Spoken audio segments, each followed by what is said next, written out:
when I was asked to think about the future of urban infrastructure, I think it's always, for me in my career, I've had an amazing opportunity to work with cities around the world, thinking about what are the future of cities and what are our needs. And so, since this is an expo, I thought it would be good to really think about what are the catalysts for the urban infrastructure that we need in the future. And two big ideas that I'm going to structure the talk around are, first off, big events like expos and Olympics. And then second, I'm going to talk about a category of catalysts, which is the era in which we're living, which is the era of resiliency, and all of the work around the world cities are doing to think about how to make their cities more resilient in terms of economics, environment, and social equity. So with that, for those of you who share my interest in the history of expos, you may recognize this image. This image from 1939 World's Fair in New York was the GM Pavilion. And the 1939 World's Fair Expo is really important in terms of the history of urban infrastructure, because at the 1939 World Fair, the public was introduced to TV, but they were also introduced to cloverleaf highways. So in this World's Fair in 1939, put yourself in a world when the U.S. population was only 135 million people at the time. 45 million people went to see this World's Expo, and in 1939, people had never seen a cloverleaf highway before, and in the GM Pavilion, they got to see an amazing, in the Futurama exhibit designed by Norman Belgettis, one of the most important designers of the time. He had introduced the public to cloverleaf highways and personal utopia. And everybody who went to the exhibit got a little button that said, "I have seen the future." And what's fascinating to me as an urban designer is that in 1939, the world was on the eve of a world war. And this vision of cloverleaf highways and suburban houses had to wait for 6 years. And the public who had seen this really wanted it badly. And the government, after the war, came back with some amazing programs for highway construction and mortgage programs. So the power of an expo is an incredible catalyst for change. So in the 2000s, I was working with the city of Shanghai to think about their World Expo in 2010. So we took it very seriously that in the era of positioning Shanghai and China as a global hub for global interaction, and so cities can take the expo as a very important catalyst for rethinking itself. And the expo in Shanghai has indeed become the framework, a lot of infrastructure and framework for a whole new city node. Olympics also are an incredible catalyst for urban infrastructure. And successful Olympics are best when, of course, we all enjoy the sport and the incredible competition, but the real success of a successful Olympic is to think about urban infrastructure that can solve problems that the city is dealing with. So when we began working with London, before London had even been chosen as an Olympic city, and this image is of East London, which at the time was the largest refrigerator dumping ground in all of Europe. This was an incredible challenge, the worst urban poverty in London. East London was completely separated from the vibrancy of central London. So London knew that it had this challenge that it wanted to solve, really figure out a way to connect the people and this area of London, which was a Victorian area dumping ground. So the idea was to really, this project became when they won the Olympics, the great thing about Olympics, it can really accelerate the timeline for solving some of these problems. So London became the biggest urban regeneration project in European history. During the games, this is what the master plan called for. And then after the games, all these neighborhoods will grow in and around that area. So it was a very successful game. So the competition and the sports were deemed a great success. But even more important, if you go there today, East London is truly stitched back together to central London, and that becomes a great model for other cities. Right now, we're working with Los Angeles. Los Angeles is one of the big contenders for the 2024 Olympics, and we really are working hard to help to think about using existing infrastructure and neighborhoods and really thinking about Los Angeles. How can they repeat their very successful 1984 role in the Olympic history? And Los Angeles will become a great centerpiece of the Olympics. So important infrastructure goals of the city, like restoring the Los Angeles River. Los Angeles just passed Measure M, which will bring $120 billion worth of infrastructure investment into the public transportation. And I love this image. This was in 1984. The transportation strategy for the Los Angeles Olympics was the highway system. And in 2024, should LA be successful at the Olympics, this will be the first 100% public transportation Olympics. The plan is also to make Los Angeles the first completely privately funded Olympics. So it's a very exciting opportunity, again, to use major event like an Olympics as a way to rethink how to build infrastructure. So, just some exciting ideas about reusing the historic Coliseum and knitting into neighborhoods like Long Beach. Now, cities don't always have major events like an expo or an Olympics to catalyze infrastructure.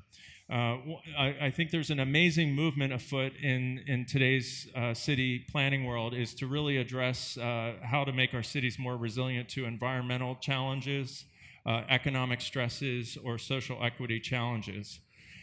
This is a great example of, I love this project in Blackpool, UK. This image here is, you can see a Victorian era. So what I love about thinking about the future of cities is, in order to do that, I think it's really important to think back about historic moments in time when, during the Victorian era, the attitude towards nature was to really try and control nature. And so almost every city around the world has one of these vertical seawalls, which is doomed to failure because the ocean will erode that wall.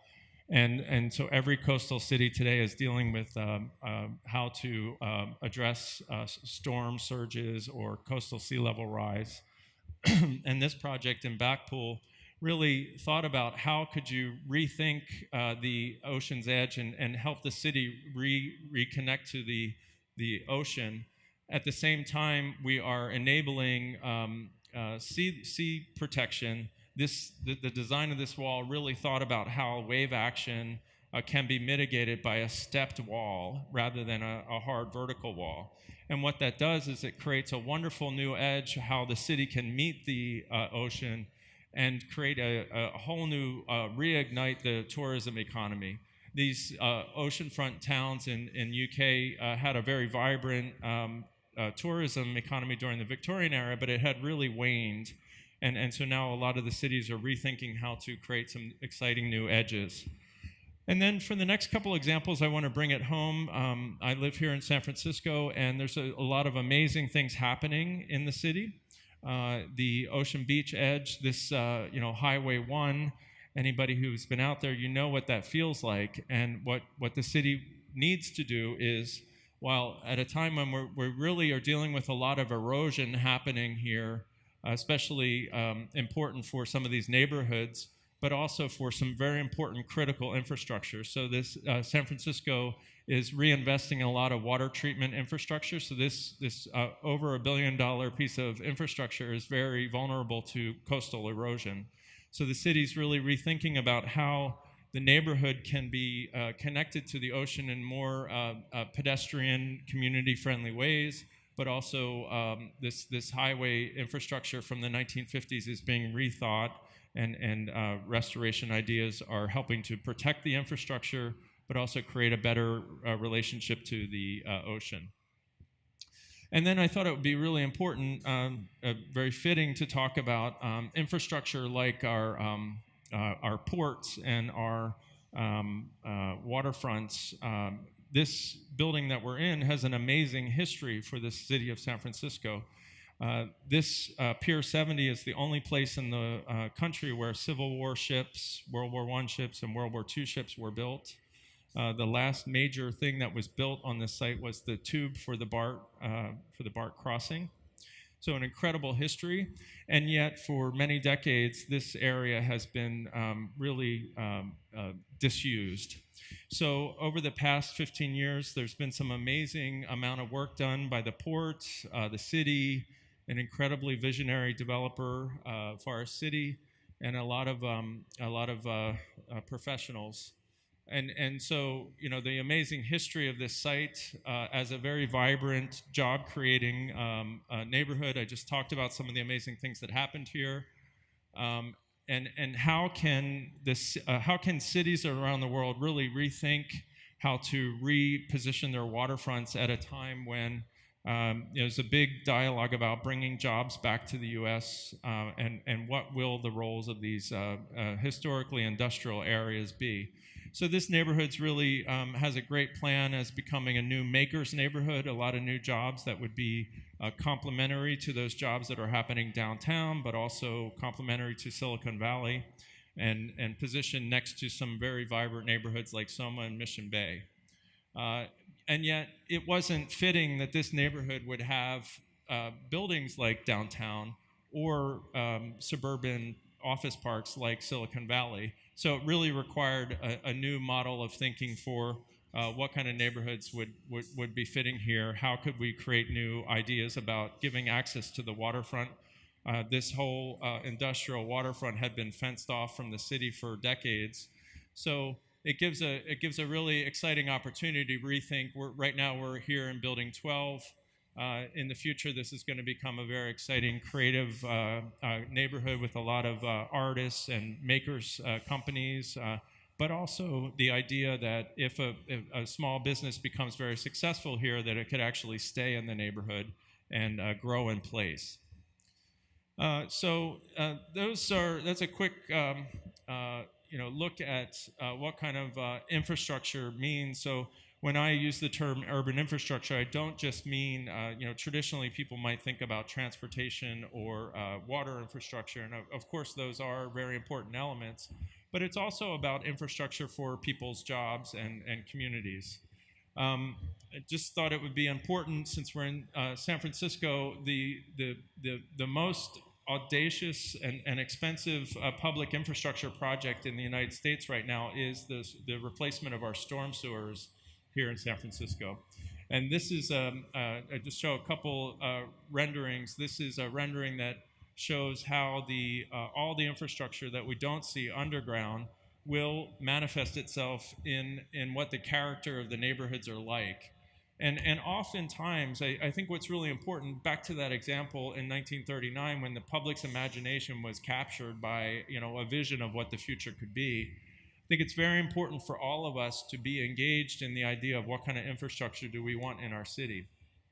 And the San Francisco Public Utilities Commission really should get a lot of credit for, as part of the Storm Sewer Improvement Program, they have created a triple bottom line calculator that is used as a community engagement tool. So the community can see the different alternatives that are being required by the process. But oftentimes those alternatives can be very abstract and couched in terms of numbers or performance, but it's hard to really understand what those mean. So when you see images like this, you can understand what kind of decisions you're being asked to make in a community. And a calculator like Triple Bottom Line, it shows you how those projects are performing in terms of indicators like health and well-being, or economy and job creation, the environmental performance, and then how they can also play an amazing educational or a political leadership role. And with that, I'm going to wrap up, and just with this one image that I've talked about two important catalysts, like big events like an expo or an Olympics, but or the reaction to resiliency challenges that we have. But also, I think I'm excited to go out and look at all of the ideas and the products being shown out in the hall. One important idea and technological or new technology that can also be a big catalyst for urban infrastructure is Hyperloop is being looked at right now. So it's a very exciting idea that originally showed up as a idea of getting people from city to city, but now it's also really being explored around the world as a way to move freight, which is so important as part of our urban infrastructure around the country and around the world in ways that have a better environmental performance, better safety and security, and certainly, hopefully someday we'll be able to get from here in San Francisco to Los Angeles a lot quicker. So with that, thank you very much and enjoy the expo.